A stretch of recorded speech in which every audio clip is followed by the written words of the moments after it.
Imperial Rule Assistance Association. Ah, Oh yes. no! All right, here goes.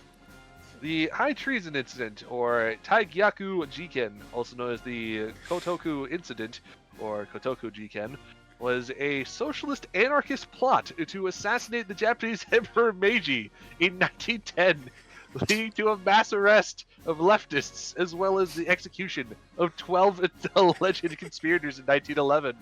Another 12 conspirators who were initially condemned to death had their sentences commuted to life in prison. Two What? others received prison sentences of 8 and 11 years. The investigation.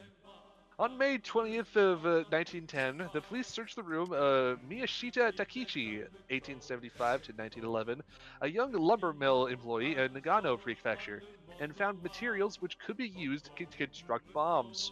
Investigating further, the police arrested his accomplices, Nita Toru, 1880 to 1911, Nimura Tadao, 1887 to 1911, Furukawa Rikisaku, 1888 to 1911, and Kotoku Shusui and his former common law wife, feminist author Kano Suga.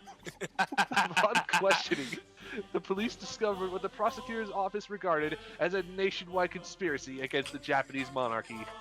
In the subsequent investigation, many known leftists and suspected sympathizers were brought in for questioning around the country. Eventually, 25 men and 1 woman were brought to trial in the charge of violation of Article 73 of the Criminal Code, harming or otherwise intending to harm the emperor or a member of the imperial family. That's still Four a of those crime. That's still a crime in Japan. Just like, yeah, just don't harm the emperor. What do you mean? Don't do it. Don't do it. It's illegal. What happens if I do it? We kill you. Oh, okay.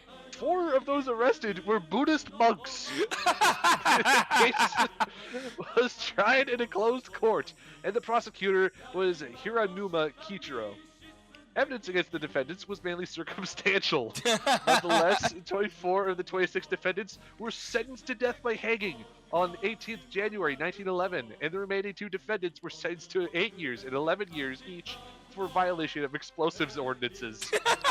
Of the death sentences, a imperial rescript commuted 12 to life imprisonment on the following day. On the remaining 12, 11 were executed on the 24th of January 1911. This included Chusui, a prominent Japanese anarchist, Oishi Shinsuke, a doctor, and Uchiyama Gudo, the only one of the Buddhist monks arrested to be executed. The last of the condemned defendants, the only woman, Kano Sugako, was executed the next day. They're all damned to the wheel forever. Damned to the wheel. The case was largely used as pretext by authorities to round up dissidents. Only 5 or 6 of those accused and convicted in the trial actually had anything to do with the plot to kill the emperor. Even the foremost defendant, Shusui, had not been involved in the plot since the very earliest stages, but his high prestige made him the principal figure to the prosecution. There's a citation needed on that part. In fact, every single sentence, every paragraph has citation needed on it. The high treason incident is indirectly related to the Red Flag incident of 1908. During the high treason investigation, anarchists already incarcerated in the Red Flag incident were questioned about the possible involvement, including Usugi Sake, Sakai Toshihiko, and Yamakawa Hitoshi. Being already in jail saved many from facing further charges. Kano, who was not found guilty during the Red Flag trials, was arrested, tried, and sentenced to death in the high treason trials.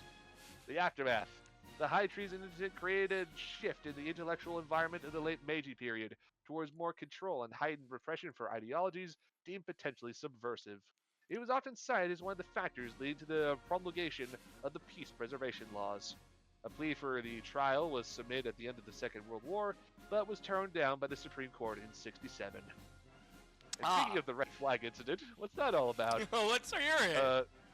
Refers to a political rally that took place in Tokyo, Japan on June 22nd, 1908. In the mixed political climate of the late Meiji and early Taisho period, celebrated political activist and anarchist Koken Yamaguchi was discharged for a term in prison.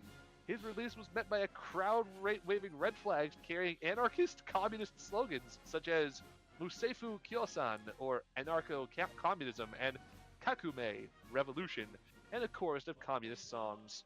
The police attacked and suppressed the small demonstration, and 10 prominent activists, including Osugi Sake, Hitoshi Yamakawa, Kano Sugako, and Kansan Arahata, were arrested.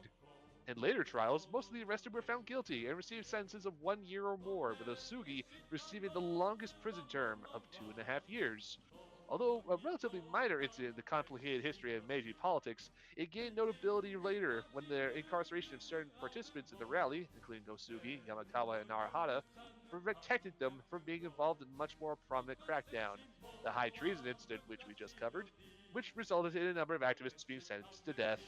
This incident marked the start of stronger government action against the socialist movement in Japan. The socialist Oh, fears the boy. samurai, apparently. Well, Apparently so.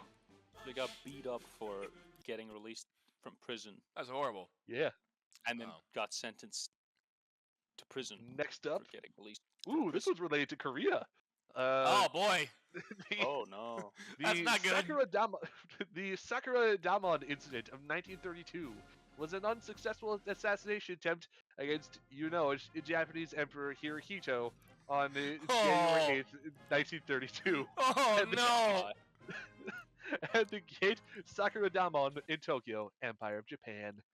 The attack was carried out by Korean independence activist Lee Bong-chang, a member of the Korean Patriotic Organization. Lee threw a grenade at the Japanese emperor, but the grenade failed to kill him, Oh. presumably because the emperor flexed in time with the explosion. Lee was wait, promptly arrested. wait. Did you add that? You better have added that. I added that. Oh, thank God. Because if it was, I was gonna be like, all right, cool. We've officially passed into, because I was wondering if we had officially passed into that part of the Wikipedia where it's like, yeah, it doesn't, yeah, and then none of this is true anymore. Lee was promptly arrested, tried, sentenced, and executed on the same day on October 10th, 1932. Very He was base. now Thank you, remembered- Japan. He was now remembered as a martyr in South Korea, where the attack is often referred to as the patriotic deed of Lee Bong-chang. The patriotic In the deed of Li aftermath- Bong Shang is fucking crazy. That's it. an amazing name. like that. Also, no, like name one Asian country where they don't fucking come up with the longest names for. Hey, dude, tried to attack the emperor, and it's like Yep. the patriotic act once seen in the greatest country that is, and then just that's the name. Like it's just like 38 lines of this dude tried to kill a nigga. This is a picture of the guy, by the way. This is the fucking South Korean or the. No, that's the South Korean. Yeah, that's Lee. That looks like a fucking. His head looks like it's been photoshopped on. It He isn't, did but a that's suit on it's him. not, that's him. From 1910 to 1945, Korea was a colony of the Empire of Japan. In 1919, protests against Japanese rule were held throughout Korea in what became known as the March First movement. After the Japanese violently cracked down on the protests, numerous Koreans fled the peninsula and continued resisting the Japanese from abroad, including members of the Provisional Government of the Republic of Korea.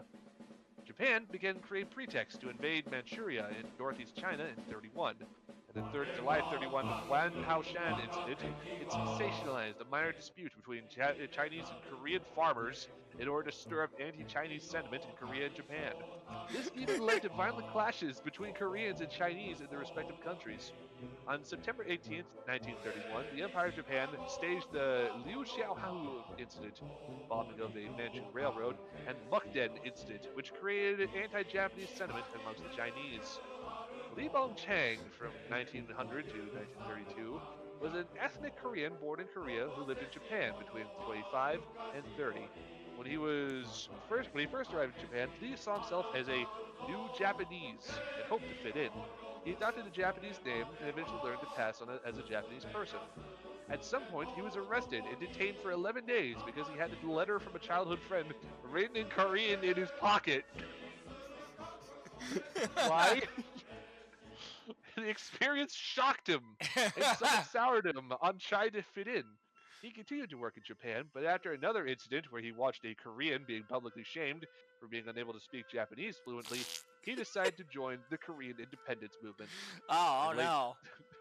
In the late 1930s, Lee went to the Korean Provisional Government, or KPG, headquarters in Shanghai, China. Lee suggested to a group of Koreans that they should attack the emperor.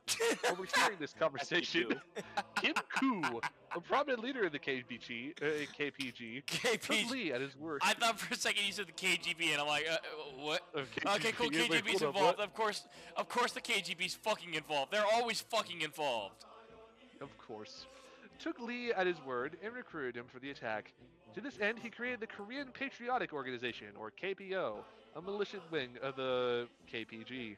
Jesus. On March 1931, Kim and Lee met in secret. Kim asked Lee about the situation in Japan, and eventually asked if Lee would I be step away for a willing second. to. I gotta fucking dump out the meat. It's just going rancid. Bleh.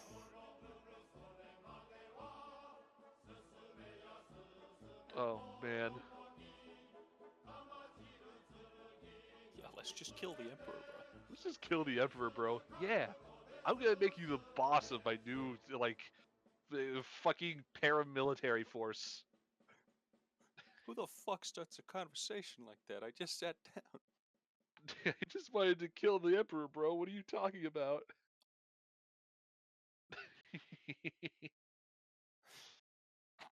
Oh boy, I'm glad I discovered this rabbit hole. I must kill Governor. I must destroy. I must destroy the kill Emperor of Japan. I must kill the Emperor of Japan. On March 1931, Kim and Lee met in secret.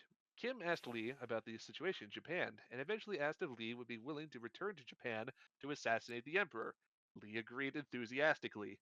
Kim reportedly then sought out Kim Hong-il, an ethnic Korean who served in the Chinese National Revolutionary Army and managed weapons for Shanghai.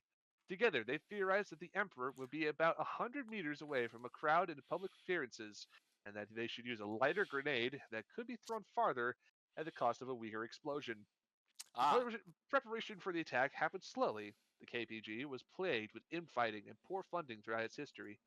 Eventually, on November 1931, Kim managed to acquire everything they needed for the mission. One grenade was acquired from Kim Hong-il. Another grenade, which Lee was to use to commit suicide, was from Chinese military officer Liu Ji. The funding, $1,000 worth of $1,000 worth $20,676 in 2024, came from Korean Americans. Wait. So we funded them trying to kill the Emperor?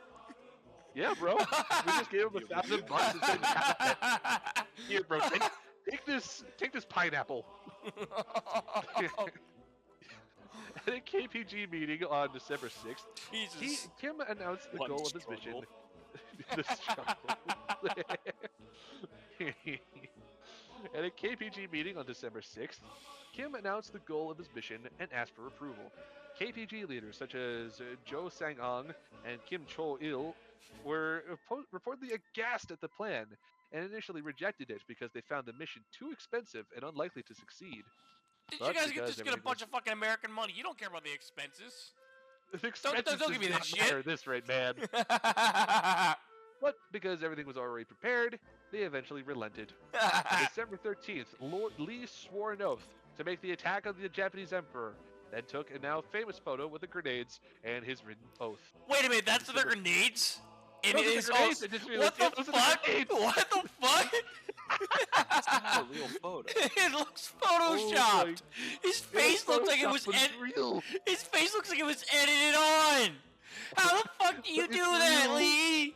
Lee, how? Lee, what are you doing, bro? On December 15th, Kim gave Lee the two grenades and taught them how to use them. Lee asked if he could test a grenade to see how large the explosion would be, but Kim declined and assured him it would be large. Kim also told Lee to hide the two grenades near his groin while boarding the ship to Japan. This has gotta be. There's 17th, no way. This has to be a parody. They have to be parodying themselves. There's no way this is actually what they did. This can't be real. On December 17th, Lee departed for Shanghai to Kobe, and he eventually made his way to Tokyo by December 22nd. On either December 28th or 29th, Lee saw an article on the Tokyo Asahi Shinbun, and that said that the emperor would be present at a public military parade on January 8th at Yoyogi Park. Ah. He decided that that would be the day for the attack. In early January, he sent a telegram to the anxiously waiting Kim with the date. Lee set about preparing for the attack. Following instructions from Kim, he modified the grenades so that the pin would need to be pulled out in order to have the grenade detonate. This would Doesn't make for a even know how quicker to attack. use the grenade. So wait, he modified them to be impact grenades. How the fuck did he figure out how to do that? I don't Just know. an illiterate peasant. How the fuck?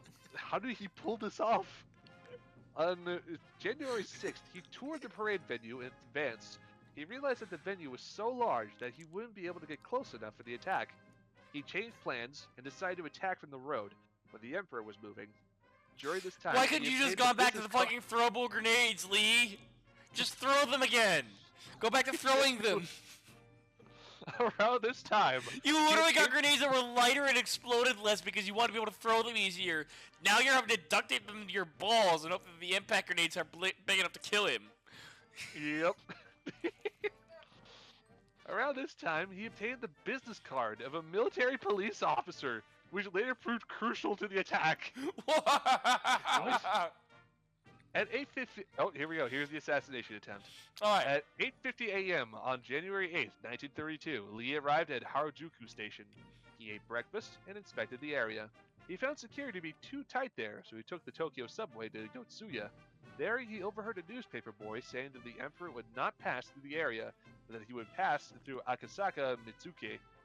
At 9:40 a.m., Lee arrived there only to find that the emperor had already passed through and gone to the park. He had no choice but to wait until the emperor returned from the rally. But while trying to pass the time, he missed the emperor's return trip as well. Lee asked a railway worker how he could possibly see the emperor. The railway worker advised him to go to the Sakura-Daimon gate. He rushed to a taxi and instructed the driver to go as close as possible to the gate. When he disembarked, he intended to go onto the lawn of the Metropolitan Police Headquarters, but was stopped by police. He showed them the business card the military police officer he had obtained earlier and explained that he just wanted to see the emperor. They let him through. He rushed through to his spot closest to the gate, where there was already a crowd of people watching the emperor, who had just passed by. He squeezed past the crowd and took out a grenade from his right pocket and threw it at the procession. It landed on the back of a second horse-drawn carriage. It went off with a weak explosion. It only damaged a small part of the vehicle. No humans were injured. According to Son, Lee later expressed frustration at Kim, as Kim had declined to let him test a grenade earlier. He had also learned that the second carriage did not contain the Emperor, and only contained a minister of the imperial household. He also reportedly forgot. He also reportedly forgot to use the second grenade. The police initially tried to arrest the man next to Lee, but then Lee voluntarily identified himself as the culprit. Later, when the Emperor was eating lunch, he was informed of Lee's identity. The Emperor reportedly showed little interest in the incident and said, he's probably a member of the Korean Independence Party, and then immediately asked about an unrelated meeting scheduled for that afternoon. So he fucking correctly ID'd who this nigga was. It's like, yeah, I know exactly who this guy's part of. Oh well. Hey, what's going on with this next meeting? What kind of what's going fucking on with, balls does this guy have? The Emperor, what Emperor was this at the time? This was Hirohito. Oh shit, never mind. Yeah, of course he did. Hirohito just like, yeah, I have more important things to do. I have an America to bomb. I have a pearl to harbor. The general Japanese public, the general Japanese public was shocked by the attack. That same day at 5:12 p.m., the Prime Minister Inukai Tsuyoshi accepted responsibility for the conditions that led to the attack and submitted a letter of resignation to the Emperor, who rejected it, as the Prime Minister had only just formed a cabinet. During interrogation, he's like, no, I can't lose anybody yet. We've been working for all a day. Stop it. Stop! You're the only competent one here. Yep. During the interrogations, Lee confessed that Kim was the mastermind behind the attack. Lee was eventually charged with high treason. Japanese prosecutors also indicted Kim, and the Supreme Court ordered the Japanese consul general to Shanghai to bring him to Japan. The Japanese police had already been searching for Kim, and in fact had raided the headquarters of the Shanghai Korean Residents Association, an organization secretly linked to the KPG, a few days before Lee's attack, but did not find Kim or other members of the KPG. They escalated their search and dispatched investigators from Tokyo to Shanghai. Meanwhile, they also requested help from the French Consulate General. Who the fuck changed the name of the channel to the Imperial Rural Assistance Association? Yes. Kim Koo learned of the attack's outcome the following day and was reportedly extremely disappointed. He was then assured by others that the attack was significant by harming the image that the emperor was divine. That same day, Kim was quietly warned by his allies in the French concession, who had been harboring him against the wishes of Japan, that they would have difficulty protecting him after the attack. He then fled the concession. Chinese newspapers reported excitedly about the attack and covered it regularly for weeks. They often praised Lee and Koreans in general. Historian Sun Se-il claims that this helped alleviate tensions between Koreans and Chinese people. However, the reporting drew criticism from Japanese observers. On January 12th, a group of Japanese protesters in Qingdao went to the office of the Republic Daily News. The disagreement escalated into a riot, which lasted for more than a week and required the intervention of 600 Japanese soldiers from 2 more ships to stop. The newspaper was subsequently discontinued. In Shanghai, Oh fuck! In Shanghai, a diplomatic row emerged between the Japanese consulate general and the mayor of Shanghai Wu Ticheng because of the Chinese praise of the attack.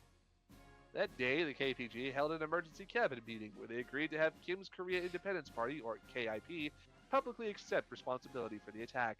The KIP published a brief statement through a Chinese newspaper, and it reads as thus. This party, though Korean Revolutionary Warrior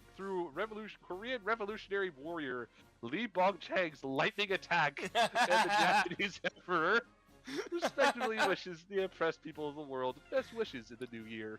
We hope that, sharing with the same voice, we can charge directly into the stronghold of imperialists, tear down tyrants and aggressors, and bring about national freedom and independence. Sure. The KPO conducted a number of other attacks on Japanese officials, with most being unsuccessful. But 3 months later, they did conduct a successful bombing in Hongkou Park in Shanghai, which killed Japanese General Yoshinori Shirakawa. He was posthumously honored by the government of South Korea with the Order of Merit for National Foundation in '62 and a commemorative postage stamp in '92. There's a statue of him in Gyeongsang Park and Seoul.